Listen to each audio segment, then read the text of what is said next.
When I asked for mapping of village past, I know where I'm heading to, or where I was heading to that time. For me, it's first to know the number of settlements and the estimated number of households. In this report, it's only Ramo who mentioned that. Ramo mentioned that there are about 79 settlements, estimated number of households of 7159, and persons household with the most vulnerable being 4392.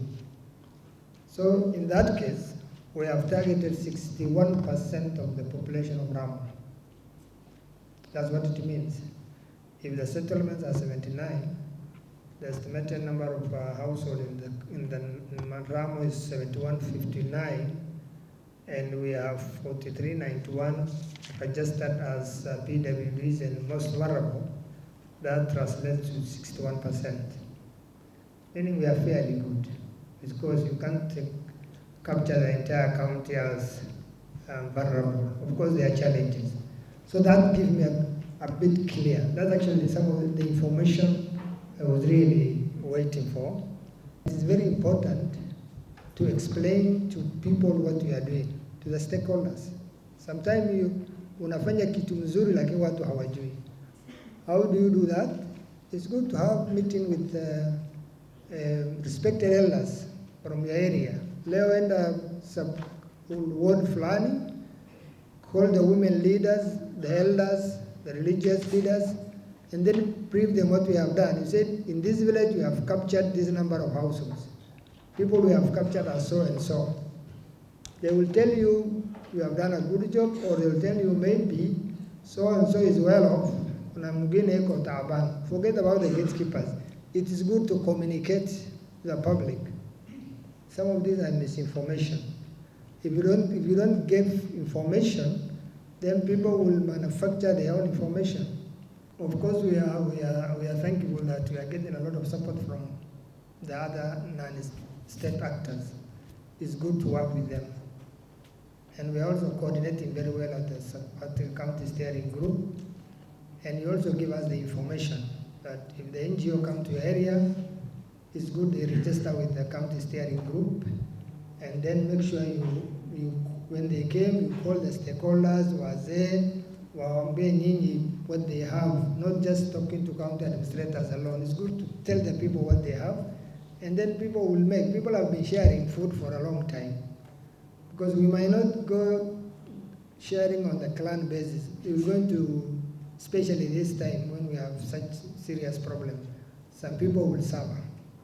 And the complaint will be that committee ndio wamekula chakula. So let's handle it the way we are handling, but let's clean the data. Finally, ulisikia maneno ya bursary, sio? Najua nyinyi ndio macho na maneno ya naitwa nini? Macho na masikio ya serikali. So you will be asked. We sat here with the principals of all the secondary schools, both boarding and day schools, secondary schools, government schools. We have agreed that come January, county government will pay the school fees. So maneno ya wasidanganya wananchi. The only thing we want parents to do when they are sending their children to school, make sure they have copy of birth certificate, ID apparent, so that we will come and do verification of the exact learners. We don't want ghost learners. So mambia shule ikifunguliwa pelekeni watoto shule, both day and boarding, government secondary school.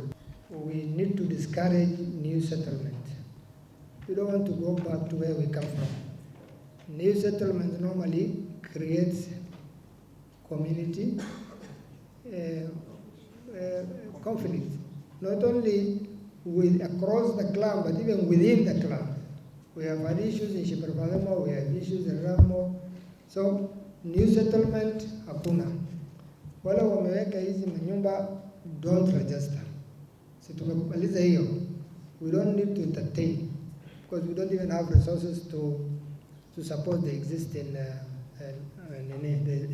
settlement. So ask our sub-county land officers to desist from creating more conflict by registering dispute land. Maneno ya cash transfer, wale hawajapata, it has been released from the national, this HSNP, sio? Yes and no. Sindio? Wale wamekuwa hold, the 1,000 plus, the money has now been released. But they are doing investigation. They are saying they suspect that there are people who work for national or county government who are receiving the money. The system has already flagged off some areas. So to come here deal with that, lakini release. So they have released for 3 months and 3 months for emergencies. So almost 300 plus million has been sent last week. Let's work with other stakeholders, national government, the religious leaders, women leaders, political leaders. For us to succeed, we must be a team leader.